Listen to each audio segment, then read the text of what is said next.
Doctor back pain, கழுத்து வலிலாம் இருக்கும்போது, தரையில ஃப்ளாட்டா படுங்க. தலகாணி யூஸ் பண்ணாதீங்கன்லாம் சொல்றாங்க. சோ நான் நார்மலாவே தலகாணி யூஸ் பண்ணாம இருக்கிறது நல்லதா? இல்ல தலகாணி யூஸ் பண்ணலாமா? ஆக்சுவலா தலையணை போட்டு படுக்கிறது தான் ரொம்பவே நல்லது. பட் ஆனா நம்ம ஆட்கள் எப்படி அத யூஸ் பண்றாங்கன்றத பொறுத்து. ம், இப்ப ம். நார்மலா உங்களுடைய கர்வேச்சர் பார்த்தீங்கன்னா, உங்க நெக் கர்வேச்சர் பார்த்தீங்கன்னா, கொஞ்சம் ஸ்லைட்டா ஆமா. இருக்கும். ஆகா, உனக்கு படுற பாயிண்ட் மேல பாயிண்ட் கிடைக்குது. ஆமாண்டா.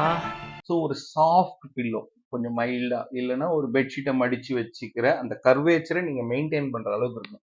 ஆனா ம், நம்மளும் 2 தலகாணி 3 தலகாணிலாம் வச்சு படுப்பாங்க. ம். அந்த மாதிரி படுத்தீங்கன்னா கண்டிப்பா உங்களுக்கு கழுத்து வலி முதுகு வலி எல்லாம் வராது. So okay.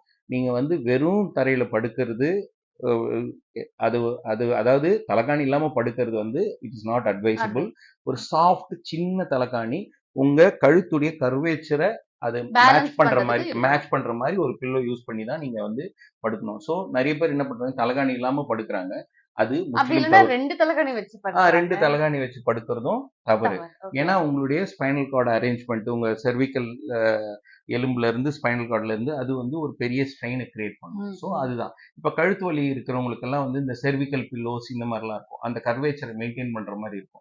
ஸோ அந்த மாதிரி பில்லோஸ் நம்ம யூஸ் பண்ணலாம். ஸோ டோட்டலா தலகாணி இல்லாம படுக்கிறது பாத்தீங்கன்னா நாட் அட்வைசபிள்.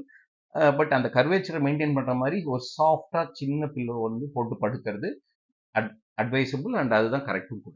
Okay doctor.